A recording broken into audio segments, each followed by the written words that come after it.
घुसपैठिया अगर आया भी है तो ये लोग खुद स्वयं सरकार अपने ऊपर पे सवाल उठा रही है। 2003 अटल बिहारी जी के समय हुआ था, राज्य सरकार में राबड़ी देवी जी मुख्यमंत्री थी, आखिरी बार 2003 में हुआ था। उसके बाद 2005 से 25 तक तो मुख्यमंत्री नीतीश कुमार जी और 11 साल से प्रधानमंत्री नरेंद्र मोदी जी।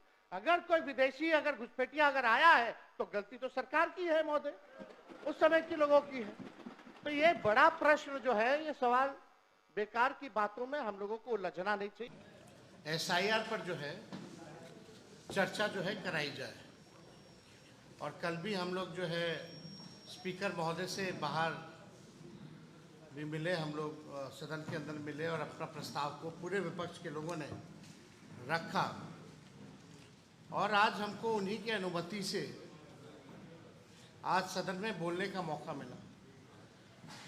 हम लोगों ने अपनी बात को रखा एसआईआर को लेकर के, चाहे टाइमिंग का सवाल हो या डॉक्यूमेंट का सवाल हो, या जो बिहार के लोग जो पलायन करके दूसरे राज्य कमाने खाने गए हैं उनकी जहाँ तक बात हो, या जो इलेक्शन कमीशन का कल लगभग 55 लाख लोगों का उन्होंने अनुपस्थित पाया, या सुप्रीम कोर्ट में जो इलेक्शन कमीशन ने हलफनामा जो दिया उसको लेकर के हम चर्चा कर रहे थे, अपनी बात को रख रहे थे।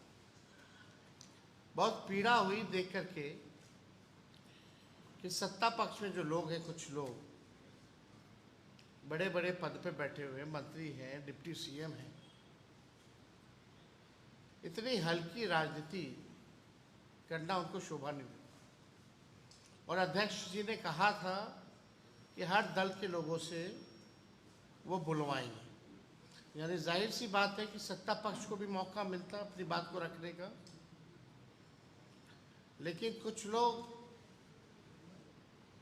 हल्की राजनीति करने वाले लोग सदन की गरिमा को गिराने का काम करते हैं। अगर आप पूरा देखें तो अध्यक्ष महोदय ने डिप्टी सीएम को भी फटकार लगाई, कई मंत्री को भी फटकार लगाई कि सदन का संचालन का काम उनका है या नीचे बैठे हुए डिप्टी सीएम या मंत्रियों का है। हम तो अनुमति से बोल रहे थे, लेकिन डिप्टी सीएम का कमेंट आता है जो विजय सिन्हा है, जिनको कुछ आता जाता नहीं है, बकवास करने में दिलचस्पी रहती है, हाईलाइट कैसे रहे, कैमरे के सामने बस कैसे बने रहे, खबरों में कैसे रहे, दिन भर उनका काम इसी पर है। और उनका बयान आता है कि यही बोलता रहेगा खैली, कितना बोलेगा, क्यों बोलने दिया जा रहा है। इस तरह का बयान कितना अमर्यादित है। सदन में अगर विपक्ष का नेता नहीं बोलेगा तो बोलेगा कौन? सवाल अगर विपक्ष नहीं पूछेगा तो जवाब कौन देगा, जब सवाल ही नहीं पूछे जाएंगे तो। और हम सब लोगों को लगता था कि भाई सब पॉलिटिकल पार्टी अपनी राय को रखेगी एसआईआर को लेकर के, तो बात वहां उखड़ करके आई। आप लोगों ने अगर गौर किया होगा तो कि हमने कहा कि सूत्रों पर ये दोनों उप मुख्यमंत्री जो हैं बयान देने लगते हैं। इन लोगों ने बयान दिया कि भाई बांग्लादेशी हैं, फर्जी वोटर हैं, नेपाल के हैं, म्यांमार के हैं। और जब हमने सबूत दिखाया, ये बताया कि सुप्रीम कोर्ट के में जो इलेक्शन कमीशन ने एफिडेविट दिया है, हलफनामा जो दिया है 700 भी ज़्यादा पन्नों का, उसमें कहीं भी विदेशी नागरिकों वोटरों का जिक्र इलेक्शन कमीशन ने नहीं किया है। जब किया ही नहीं तो इस तरह का बयान महत्वपूर्ण पद पे बैठा हुआ व्यक्ति इस तरह की राजनीति अगर करता है तो इसका खंडन होना चाहिए। यही बात हमने कहा कि भाई बीजेपी के भी कई हजार बीएलए हैं और उन लोगों ने भी कभी भी विदेशी नागरिक या फर्जी वोटर के बारे में आज तक चुनाव आयोग में कंप्लेन नहीं किया। तो जाहिर सी बात है, बात को बुरा लगा उनको। और अगर होगा भी तो 2005 से सरकार किसका है 25 तक? 11 साल से प्रधानमंत्री कौन है? यानी आप ही लोगों की सरकार ने डॉक्यूमेंट दिया होगा।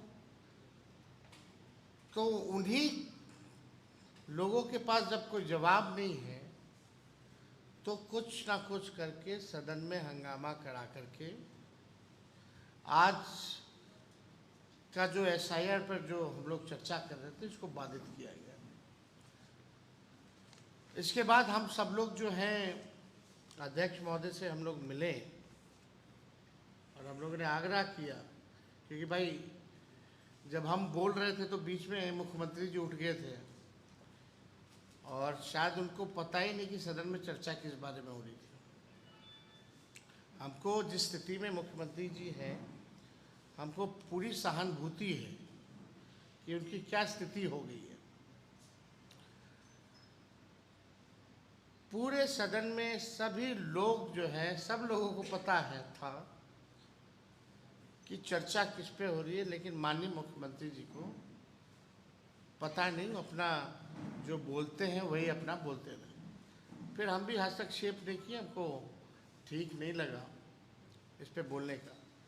लेकिन आप सब लोग अंदाज़ा लगा सकते हैं कि मुख्यमंत्री जी की अब स्थिति बिहार चलाने लायक, सरकार चलाने लायक अब नहीं रहेगी है।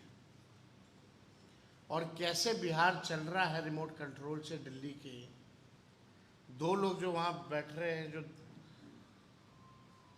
प्रधानमंत्री हो या अमित शाह हो, उन्हीं के इशारे पे ये सारा काम हो रहा है। और ये एसआईआर भी उन्हीं लोगों के इशारे पे चुनाव आयोग कर रहा है। चुनाव आयोग के पास कोई जवाब नहीं। हालांकि 28 तारीख को मामला कोर्ट में है, लेकिन आप सोचिए, जो वोटर्स होते थे वो सरकार चुनती थी। आज उल्टा हो रहा है, अब सरकार में बैठे लोग वोटर चुन रहे हैं। वोटर सरकार चुनती थी और सरकार में बैठे लोग आज वोटर को चुन रहे हैं।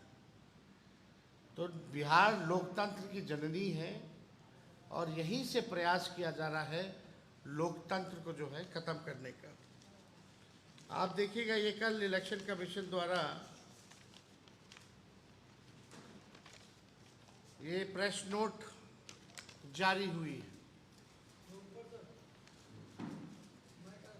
इसमें पाया गया कि लगभग 50 लाख से भी अधिक, यानी 6.62% पाए नहीं गए अपने एड्रेस पे। और भी ऐसी संख्या है, ये कल तक का है। यानी आप समझिए कि ये लोग लगभग 50 से 80 लाख या हो सकता है उससे भी बेसी ज़्यादा जो सूची में से नाम यानी काटेंगे। और हमने 1% का जिक्र किया था। अगर 1% अगर करता है, यानी हर बूथ से 10 वोट भी, तो एक विधानसभा में 3200 वोट कटेगा। अगर एक विधानसभा में 320 बूथ है तो आप सोच लीजिए, वो 1% निकल के आता है 7,90,000, 7 करोड़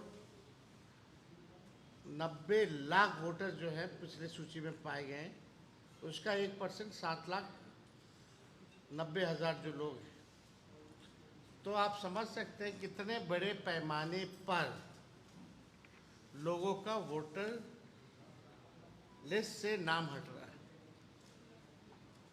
अगर वोटर लिस्ट से नाम हटा तो स्वाभाविक है कि इस देश के नागरिक नहीं है। जो नागरिक है उसको तो संविधान ने अधिकार दिया वोट देने का, और नहीं रहेगा तो आप समझिए कि जो कल्याणकारी योजनाएं हैं सरकार की, चाहे पेंशन हो, राशन हो, और उनके जो डिप्टी सीएम हैं खुरपाती, डिप्टी सीएम, उछल कूद में खाली विश्वास करने वाले, वो क्या क्या बोल रहे।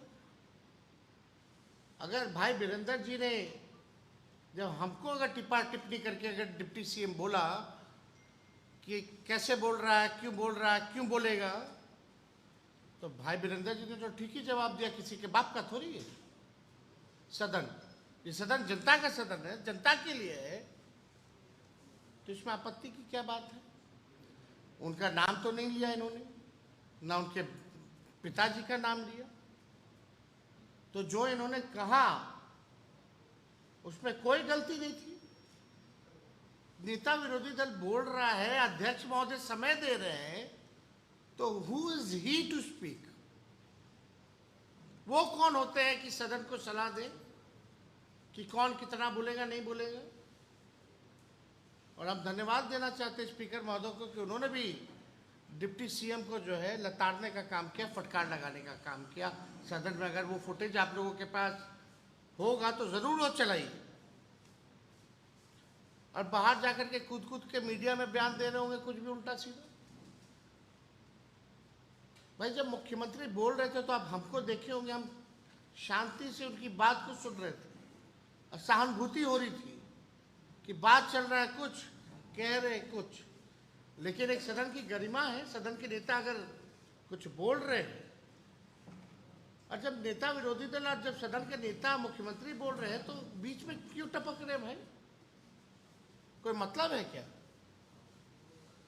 तो हमको लगता है कि जो आज सदन में हुआ वो नहीं होना चाहिए। और इतना गंभीर मुद्दा 14 करोड़ बिहार के लोगों के अस्तित्व पर चर्चा हो रही थी, और इन लोगों ने अपने हल्केपन से जो है आज का जो बहस था बर्बाद करने का काम किया। लेकिन हम लोगों ने आग्रह किया है अध्यक्ष महोदय से कि अभी भी कोई दल, मेरे को भी बोलने का पूरा मौका नहीं मिला, बीच में ही जो है मुख्यमंत्री बोलने लगे, फिर ये तमाशा हो गया। तो हम लोगों ने आग्रह की है कि भाई हम सब लोगों को, हर दल के लोगों को कम से कम अपना पक्ष राय इस लोकतंत्र के मंदिर में देने का अधिकार बनता है। बाकी सब तो बिल तो पास हो ही रहा है। तो बेहतर होगा कि सदन की कार्रवाई भी ढंग से चले। लेकिन इससे महत्वपूर्ण क्या हो सकता है हम लोगों के लिए, जनप्रतिनिधियों के लिए, कि आपके वोटर जिससे जो आपको चुनता है अब वो चुनने लायक नहीं रहेगा तो क्या मतलब है हम लोगों का? तो ये गंभीर मसला था। आज हमने भी कहा कि भाई हम लोग भी चुन के आए वही वोटर लिस्ट से, प्रधानमंत्री भी बने हैं, मुख्यमंत्री भी बने हैं वही वोटर लिस्ट से, तो क्या सब फर्जी था क्या? तो ये बात हम लोगों ने रखा। तो हमारे कांग्रेस के साथी हैं, लेफ्ट के साथी हैं, आप लोगों के समक्ष बात रखेंगे। और कर लीजिए। और हो गया, बोलिए। सम्मानित मंचासीन हमारे सभी नेतागण, हमारे तेजस्वी यादव जी, कोऑर्डिनेशन कमेटी के अध्यक्ष, और तमाम यहाँ उपस्थित हमारे इलेक्ट्रॉनिक्स मीडिया के सम्मानित साथी हैं। देखिए, ये आज के घटनाक्रम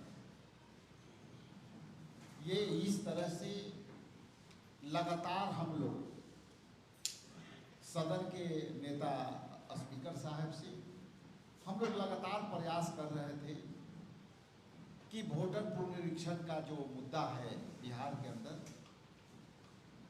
उसमें करोड़ों करोड़ गरीब जनता का नाम वोट देने से वंचित होने वाली है। हम लोग लगातार प्रयास कर रहे हैं कि सदन के अंदर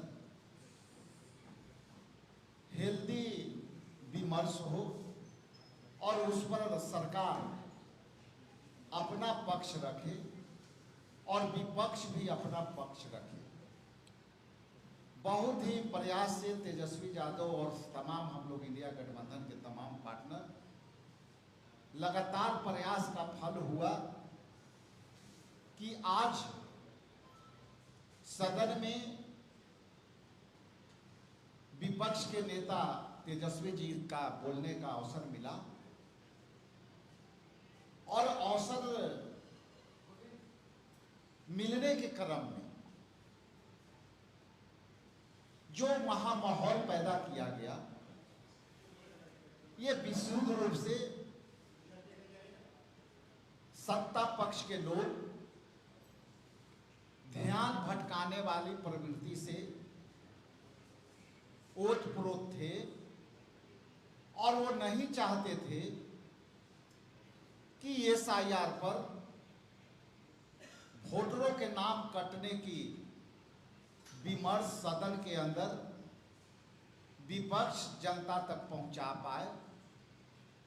उसी के कड़ी में सदन के अंदर सत्ता के पक्ष के लोग सारे ध्यान को भटकाने के लिए, सारे मुद्दे को डाइल्यूट करने के लिए, सदन को गरिमा को तार तार करते हुए उन्होंने ध्यान भटकाने का काम किया। माननीय मुख्यमंत्री का सदन का नेता होते हैं और विपक्ष के नेता अपनी बातें शुरुआत कर ही रहे थे कि सदन के नेता आदरणीय मुख्यमंत्री जी ने अचानक से बीच में खड़े होकर, जबकि उनको स्पीकर जब चाहेंगे मौका दे सकते थे, लेकिन जो गरिमा की बात हम लोग के तरफ से हो रही है उसमें सदन के नेता को भी गरिमा को ख्याल में रखना चाहिए था कि जब विपक्ष के नेता अपनी बातें पूरी कर लें तब वो सरकार की पक्ष रखना चाहते थे, या विपक्ष के नेता से सहमति या असहमति हो रही होगी तो उस पर आप उसके सवालों का जवाब आप दे सकते। लेकिन जिस तरह से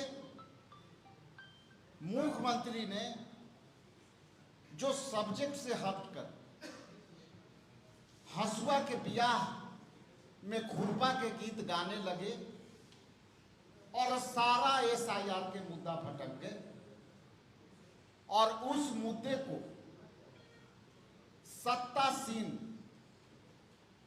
डिप्टी सीएम ने पूरी तरह से सदन के गरिमा को तार तार करते हुए स्पीकर साहब के बार बार माना करते हुए स्पीकर साहब के शब्द सह टिप्पणियां यदि अगर कहूं तो वो टिप्पणियां में स्पीकर साहब ने कहा कि आप उप मुख्यमंत्री होते हुए आप हंगामा कराना चाहते हो, आप बैठो। और इसके बाद भी वो जब उप मुख्यमंत्री नहीं बैठे तो स्पीकर साहब ने कहा कि बैठिए, सदन मैं चलाऊंगा, आप नहीं चलाओ। उसके बाद भी एक और मंत्री ने जो है उस तरह से इंटरप्ट किया और अंत में स्पीकर साहब ने दवा चोरी के मुद्दे को डाइल्यूट करने के लिए उसमें उन्होंने ध्यान भटका करके पूरे सदन को गरिमा को तार तार करके सब्जेक्ट से हटा दिया। हमारा मुद्दा और इंडिया गठबंधन का मुद्दा संविधान में दिए गए वोटरों का अधिकार के मुद्दा है, आगे भी रहेगा। और 2 बजे के बाद 2 बजे जो सदन जब चलेगी तो हम देखते हैं कि हमारे नेता प्रतिपक्ष और तमाम हमारे इंडिया गठबंधन के पार्टनर को अपनी पक्ष रखने का मौका मिलता है कि नहीं मिलता है। और ये लड़ाई इंडिया गठबंधन वोटरों के जो नाम काटने का परंपरा शुरू हुआ है उसको हम लड़ाई जारी रखेंगे। आज के लिए इतना ही। बहुत बहुत धन्यवाद। Thank you. महबूब भाई ले लीजिए, एक मिनट इनको बोल ले। बहुत बहुत शुक्रिया। On on on. मैं भाकपा माले नहीं तो बोल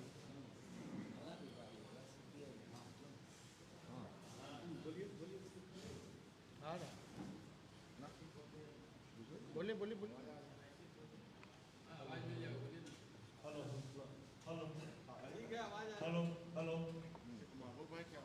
मैं भाकपा माले विधायक दल के नेता महबूब आलम अपने महागठबंधन के साथ प्रेस कॉन्फ्रेंस में हिस्सा ले रहा हूं और मुझे खुशी हो रही है कि आप लोगों ने इस तरह से जो हमारी बातों को कवर किया, पहले वाला काम आप लोगों को धन्यवाद मैं देना चाहता हूं।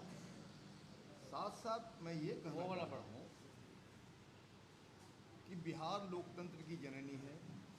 ये बार बार हमारे नेता कह रहे हैं तेजस्वी जी,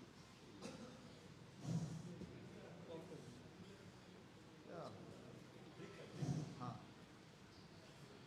तो अभी मैं समझ रहा हूं कि लोकतंत्र का अस्तित्व ही खतरा में है। एक भी का वोट देने के अधिकार से अगर उन्हें वंचित किया जाता है, ये छोटा मुद्दा नहीं है, बहुत बड़ा मुद्दा है। और इस जमीन में रोजी रोजगार के लिए और शिक्षा संस्थानों में उच्च शिक्षा हासिल करने के लिए भी जाने के लिए बाध्य हैं। वो कैसे आएंगे अचानक? नॉर्मल कोर्स में रेलवे टिकट नहीं दे रही है, 22 दिन तक के लिए वेटिंग लिस्ट में उसका नाम नहीं आ रहा है, तो नॉर्मल कोर्स में एक पैसेंजर को टिकट नहीं मिला, अचानक वो कैसे आ जाए?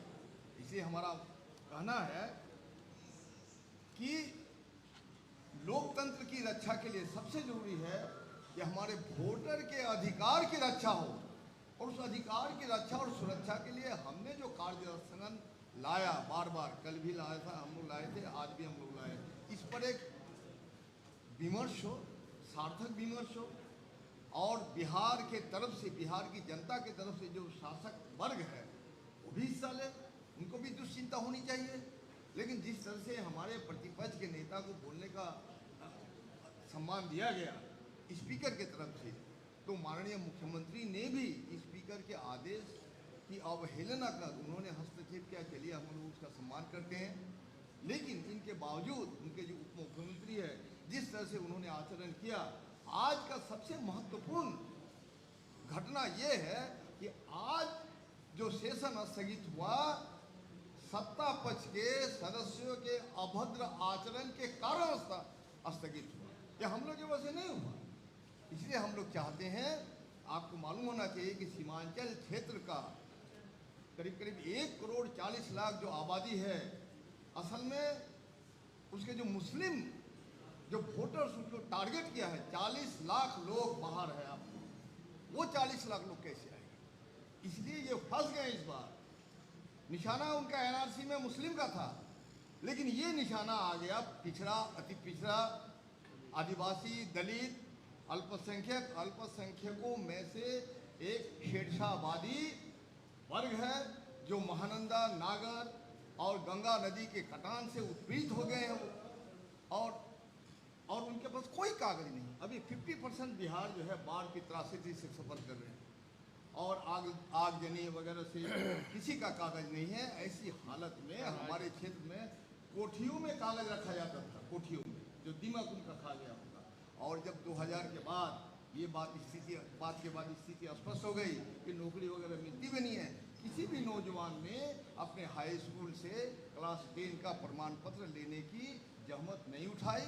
अभी अगर वो जाते हैं तो 2 हेडमास्टर चला गया, 3 हेडमास्टर चला गया, वो रजिस्टर दीमक खा गया। ऐसी हालत में बिहार के लोगों पर नागरिकता एक दूसरी एनआरसी है, इस एनआरसी के जरिए सिर्फ वोट देने का अधिकार ही नहीं, आने वाला दिन में हमारी नागरिकता पर भी तलवार लटक रही है।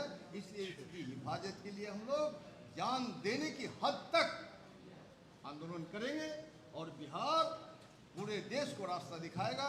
इसलिए हम लोगों ने भारतीय लोकतंत्र का अब तक का ये काला अध्याय है, और इस काला अध्याय में हम नहीं चाहते हैं कि ये हमारा सत्र भी काला सत्र साबित हो जाए।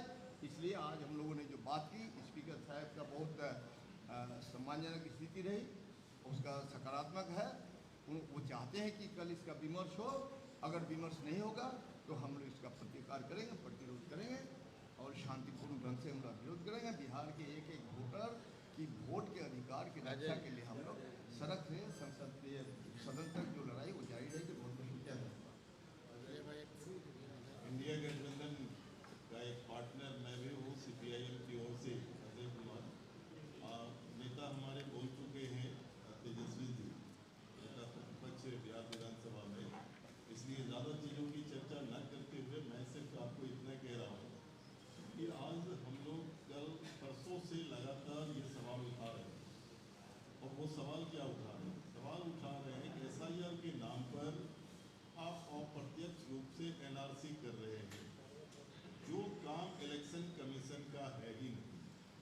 वो काम भारत सरकार के गृह विभाग का है, यह पूछने का, यह जानने का कि आप भारत के नागरिक हैं या नहीं। मैं साफ तौर पर कह रहा हूँ कि केंद्र की सरकार भाजपा की सरकार है और वो इलेक्शन कमीशन के कंधे पर बंदूक रख करके वो देश बिहार के खास करके वोटरों का नाम वो कटवाना चाह रही है और वो कटवा रही है।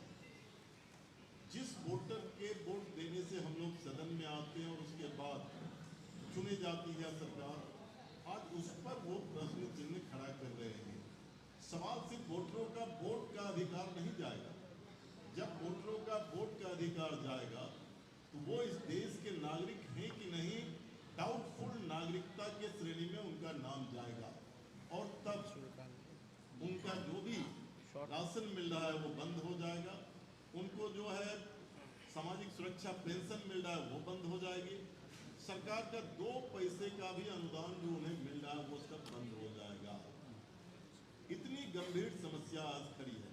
दरअसल संपत्ति से भी सभी चला जाएगा और आप जान लीजिए आज ये कराना उनके लिए क्या जरूरी था। मैं साफ कह रहा हूँ, इस बिहार विधानसभा के चुनाव को हाईजैक करने के लिए आज वो ये काम कर रहा है। और आप जान लीजिए, हम लोग सवाल करते हैं इलेक्शन कमीशन से, लेकिन जवाब कौन देता है? जवाब भारतीय जनता पार्टी के डिप्टी CM देते हैं कि सुप्रीम कोर्ट ने हमारी बात मान लिया, सुप्रीम कोर्ट ने हमारी बातों को सुन लिया। अरे इलेक्शन कमीशन के खिलाफ हम बोल रहे, आपके खिलाफ तो बोलते नहीं। और यही उनका बोलना ये बता रहा है कि आप इलेक्शन कमीशन के माध्यम से आप इस बिहार विधानसभा के चुनाव को हाईजैक करना चाहते हैं। आज 2 दिन लगातार संघर्ष के बाद आज सदन में नेता प्रतिपक्ष को बोलने का मौका मिला, लेकिन क्या परिस्थिति बनी? जब नेता प्रतिपक्ष हमारे बोल रहे थे तो बिहार के उप मुख्यमंत्री उन्होंने जिस अल्फाज का इस्तेमाल किया, हम समझते हैं कि उनको संसदीय गरिमा की जरा सा भी ज्ञान नहीं है। और उसके बाद तो फिर जो दृश्य हुआ, हम समझते हैं कि आज तक के इतिहास में शायद ये पहली घटना होगी कि जब भी हाउस एडजॉर्न होता था वो होता था विपक्ष के कारण। ये फर्स्ट सत्ता पक्ष के कारण हाउस को आज स्थगित करना पड़ा स्पीकर साहब के द्वारा। उन्होंने साफ तौर पर कहा कि आप सदन को आप चलाइएगा या मैं चलाऊंगा।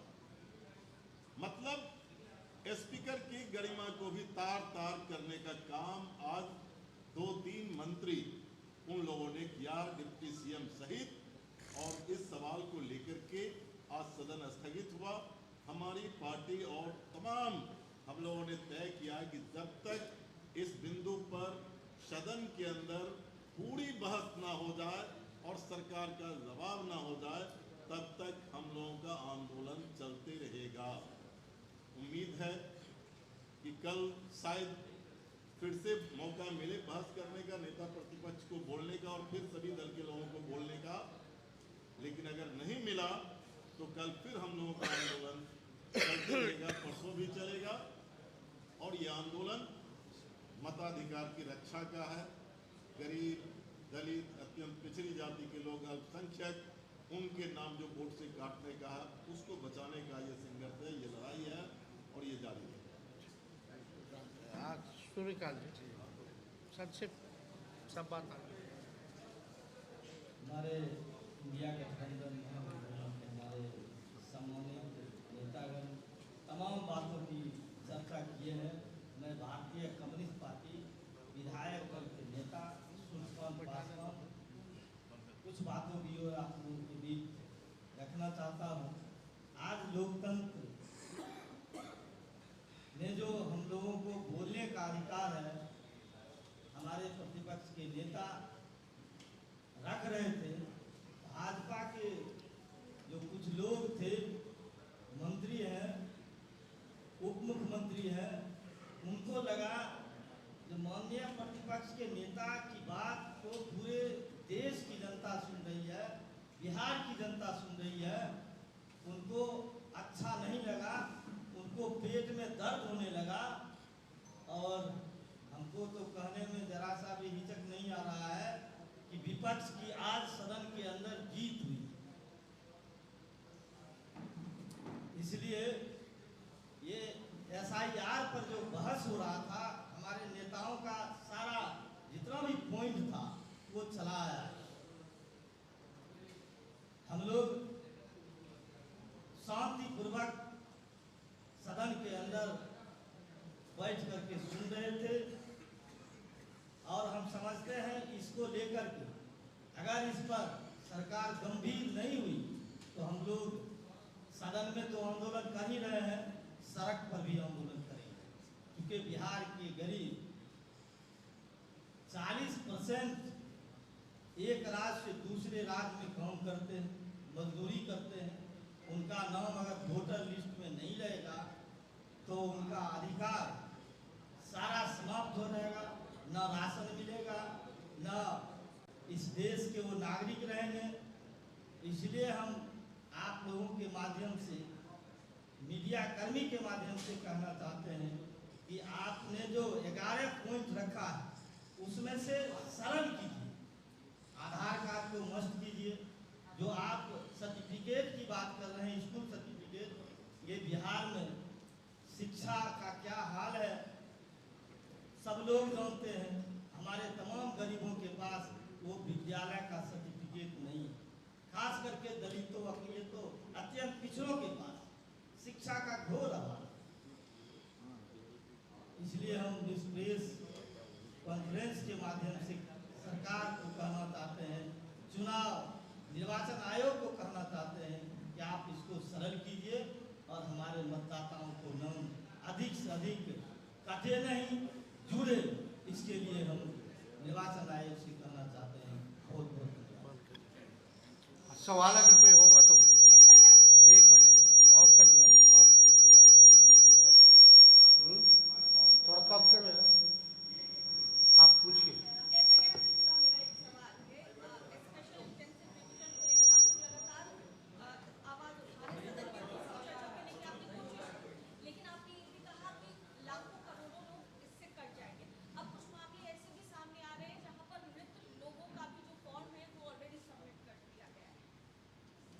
अब ये तो पहले से ही सवाल उठता रहा है कि जो पारदर्शिता होनी चाहिए, ट्रांसपेरेंसी होनी चाहिए, वो इस पूरे प्रोसेस में नहीं दिखाई गई है। और कई लोगों का हमको लगता है कि 80% तो BLOs जो हैं वही अंगूठा लगा के साइन करके अपलोड कर चुके हैं। तो ये तो स्थिति है ही। इसको पूरे प्रोसेस को तो हम लोग लगातार प्रेस कॉन्फ्रेंस के माध्यम से उठा रहे हैं। आज भी हम लोगों ने प्रयास किया कि सदन में जो सच्चाई है वो बात जो है पहुँचे, लेकिन पूरा बहस नहीं हो पाया। तो उम्मीद है कि कल जब बहस होगी तो इसको हम लोग जो है रखेंगे। साथ ही साथ सुप्रीम कोर्ट में जो डेट पड़ेगा तो इन सारी चीज़ों को हम लोग रखेंगे।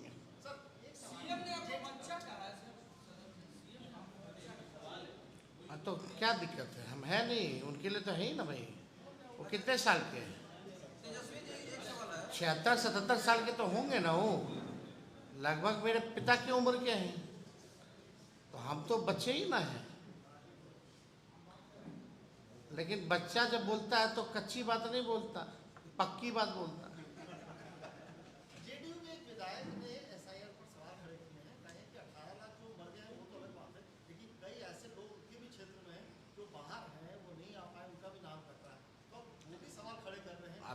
जदयू के जो सांसद हैं उन्होंने भी सवाल उठाया है।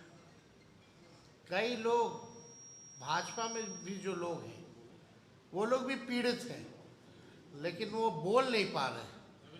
तो ये तो सच्चाई है ही कि भाई आपने आके पूरा प्रोसेस कैसे किया, केवल टारगेट पूरा करने के लिए आपने कोई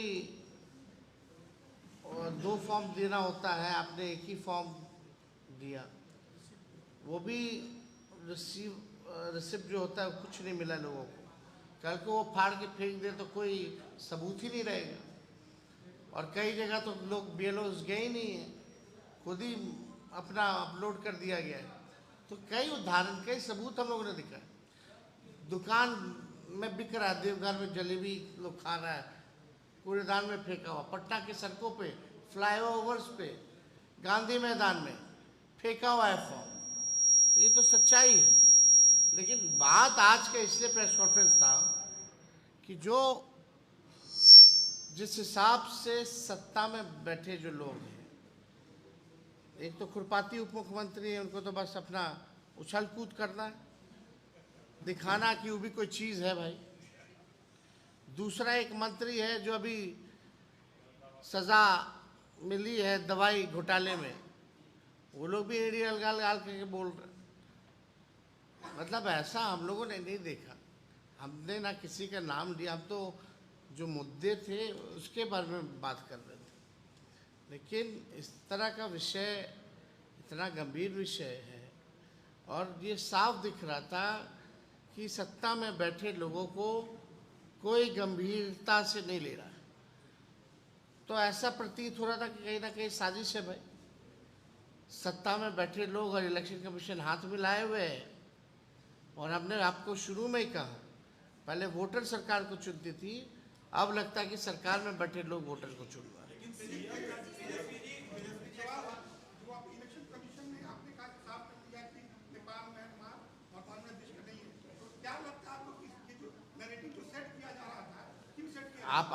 आप कल प्रेस नोट आप इलेक्शन कमीशन का देखे हैं, लगभग 50 लाख से ऊपर अनुपस्थित पाए गए, इतना दूसरे विधानसभा चले गए, इसलिए नाम कट गए, इतने लोग मृत हैं इसलिए नाम कट गए। कहीं भी फॉरेनर, विदेशी शब्द का अगर उस प्रेस नोट में भी जिक्र है तो बताइए, कहीं है ही नहीं। और सबसे महत्वपूर्ण बात जो आप लोग पूछ रहे थे, सूत्र वाला, तो हम कुछ बोल दिए थे। तो अब बताओ, इलेक्शन कमीशन एफिडेविट दे रही है सुप्रीम कोर्ट में कि कोई विदेशी नहीं है। यानी जिन न्यूज़ चैनलों ने चलाया, क्या आप माफ़ी मांगेंगे? सवाल तो ये खड़ा होता है ना कि भ्रम फैलाया गया। इसी बात को तो हम बोले हैं कि भाई दोनों उप मुख्यमंत्री जो है सूत्र के हवाले बयानबाजी कर देते हैं, सरकार में ही नहीं पता। उनको यही नहीं पता, आए हैं तो उन्हीं की सरकार में अगर आए होंगे तो आए होंगे, हो सकता है तब भी बोल रहे होंगे। तो ये बात तो स्पष्ट हो गई कि ऐसी कोई बात है ही नहीं। बाहरी की बात हो, विदेशी की बात हो, तो ऐसी कोई बात नहीं। तो 700 पन्नों का जो है वो दिया गया है। और ये जो कल जो प्रेस नोट, ये है प्रेस नोट, ये आप लोगों को भी मिला होगा, जो इलेक्शन कमीशन जो है SIR परीक्षण में अभी तक उजागर हुए तथ्य, इस तथ्य में कहीं विदेशी का जिक्र है तो बता दो। तो अब जो सूत्र के हवाले से खबर चला रहे थे, अब तो सवाल उन पे भी खड़ा होता है भाई।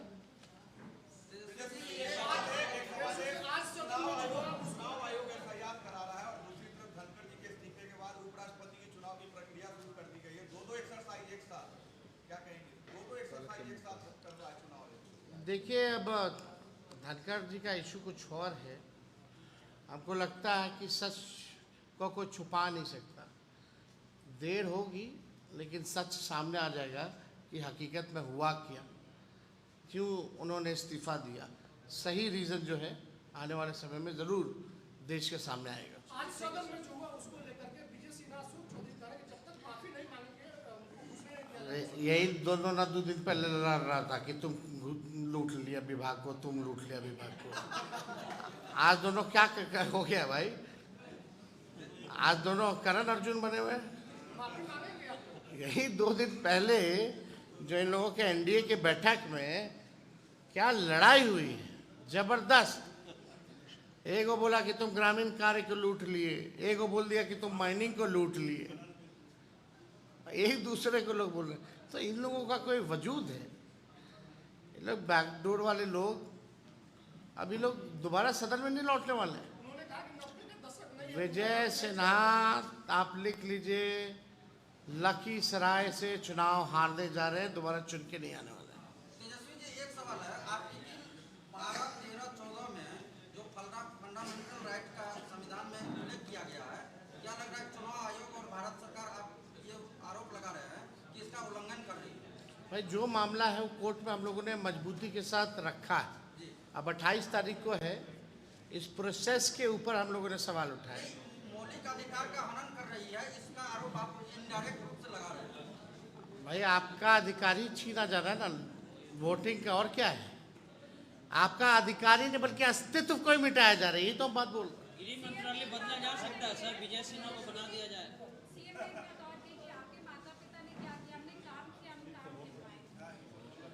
हमने इतना काम गिनवाया, पिछले बजट सत्र में मेरा भाषण सुन लेंगे तो पता चल जाएगा। ठीक है, शुक्रिया।